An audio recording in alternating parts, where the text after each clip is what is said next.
আজকে আমি আপনাদের মাঝে শেয়ার করব ভাপা পিঠার রেসিপি। এজন্য আমি প্রথমে চাল ভিজিয়ে নিয়েছিলাম, আর এটা দেখতে পাচ্ছেন এটা হচ্ছে জাতা। আর এই জাতাটা কিন্তু গ্রাম অঞ্চলে ব্যবহার করা যায়। আমার শ্বশুরবাড়ির ওখানে এই জাতা দিয়ে চাল থেকে আটা তৈরি করে। তো এটা কিন্তু আমার ফার্স্ট টাইম দেখা, এবং এখানে আমার ফার্স্ট টাইম আটা তৈরি করা। এই তো আটাটা আমার তৈরি করে নেওয়া হয়েছে। এখন আমি ভাপা পিঠা তৈরি করব। আর এই ভাপা পিঠাটা তৈরি করতে আমার নানি শাশুড়ি আমাকে হেল্প করছিল যে কিভাবে এই ভাপা পিঠাটা তৈরি করতে হয়। তো এই জন্য আমি প্রথমে এখানে আটা নিয়েছি। আটা নেওয়ার পরে একটু পানিতে পরিমাণ মতো পানি নিয়েছি। যেটুকু পরিমাণ আটা তার পরিমাণটা দেখে শুনে বুঝে নিতে হবে। তো পানিতে আমি একটু লবণ মিক্সড করে নিয়েছি। লবণ দিলে ভাপা পিঠাটা একটু খেতে ভালো লাগে।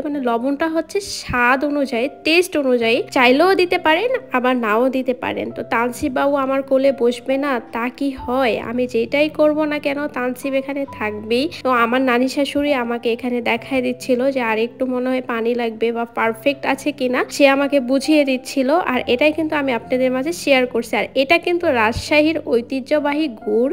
আর এই গুড়টা কিন্তু একদম খাঁটি, কোনো প্রকার ভেজাল নাই।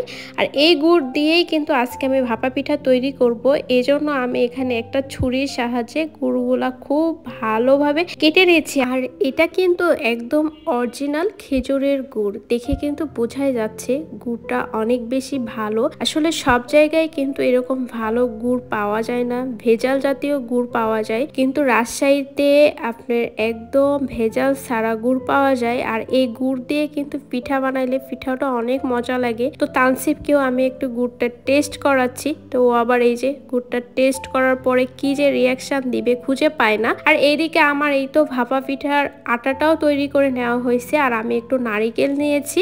নারিকেলটা নিয়ে গুড় আমি পছন্দ মতো ব্যবহার করছি। আপনারা যে পরিমাণ মিষ্টি খান বা কেউ যদি নারিকেল ভাপা পিঠাতে খেতে বেশি পছন্দ করেন, তাহলে সে অনুযায়ী আপনারা এখানে ব্যবহার করতে পারবেন। আর এদিকে তানসিব, ফাহাদ হচ্ছে আমার ননাসের ছেলে। বাসার সবাই অনেক ভালোবাসে আমাকে। আমি যেহেতু ভাপা পিঠা বানাচ্ছি, সবাই খাওয়ার জন্য অনেক বেশি এক্সাইটেড দেখাচ্ছে যে খাবে তারা। তো এই তো আমি এখানে ভাপা পিঠার প্রয়োজন মতো আটা নিয়েছি, তারপরে এখানে প্রয়োজন মতো গুড় এবং নারিকেল যেটা মিক্সড করে রাখছিলাম সেটা দিয়ে আবার আমি তার উপরে একটু আটা দিয়ে দিলাম। আসলে এই প্রসেসটা তো আমাদের মা খালারা সবাই জানে, আর যারা জানে না, যারা নতুন, তাদের জন্যই কিন্তু আমি এই প্রসেসটা দেখিয়ে দিলাম।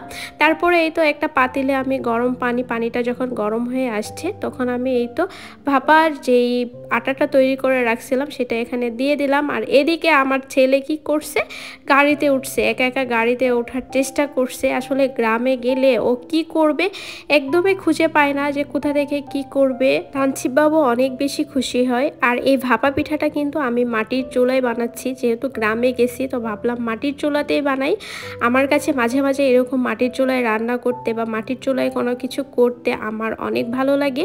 আমি যখন শ্বশুর বাড়িতে যাই তখন আমি শাশুড়ি মাকে বলি যে আমি এই চুলাটাতেই রান্না করব। এই চুলাটাতে রান্না করতে আমার কাছে অনেক বেশি ভালো লাগে। আম্মু বলে যে গ্যাসের চুলায় রান্না করো, কিন্তু আমার কাছে এটাতে করতে ভালো লাগে। আর যারা এগুলাতে রেগুলার রান্না করেন তারা তো করেনি। আর এই তো এদিকে আমার একটা ভাপা পিঠা উঠানো একদম কমপ্লিট হয়ে গেছে। আর ভাপা পিঠাটা কিন্তু একদম গরম গরম ধোয়া উঠছে। গরম গরম ধোয়া উঠা ভাপা পিঠা খেতে কে কে পছন্দ করেন আমাকে অবশ্যই জানাবেন। তো ভাপা পিঠাটা তৈরি হয়ে গেছে। তো আমি আবার ভাবলাম যে একটু টেস্ট করি, যেহেতু ফার্স্ট টাইম আমিও বানিয়েছি আমার নানি শাশুড়ির সাহায্য নিয়ে। তো কেমন হইলো? তো আমার কাছে তো ভাপা পিঠার রেসিপিটা একদম পারফেক্ট লেগেছে। আপনারাও সেমভাবে করতে পারেন। এই তো আমি এদিকে অনেকগুলা ভাপা পিঠা তৈরি করে ফেলেছি। যে ভাপা পিঠাটা আমার হাজব্যান্ড বলছে যে তুমি আরেকবার একটু ভালো করে দেখাও তোমার ভাপা পিঠাগুলো কেমন হয়েছে। তো এই তো আমার ভাপা পিঠাগুলো কেমন হয়েছে আপনারাও তো দেখছেন। সবাই এখন মিলে আমরা এই ভাপা পিঠাগুলো খাবো। আর তানসিব বাবু কিন্তু গ্রামে আসলে আমাকে পাত্তা দেয় না, ও সবার সঙ্গে খেলা করে। এই তো আমার ভাপা পিঠাগুলো তৈরি হয়ে গেছে। আর আমার এই ভাপা পিঠা তৈরিটা সবাই খাচ্ছে এবং সবাই বলছে অনেক বেশি ভালো হয়েছে। মাটির চুলায় ভাপা পিঠার রেসিপিটা আপনাদের কাছে কেমন লাগলো অবশ্যই জানাবেন। নেক্সট রেসিপিতে দেখা হবে। আল্লাহ হাফেজ।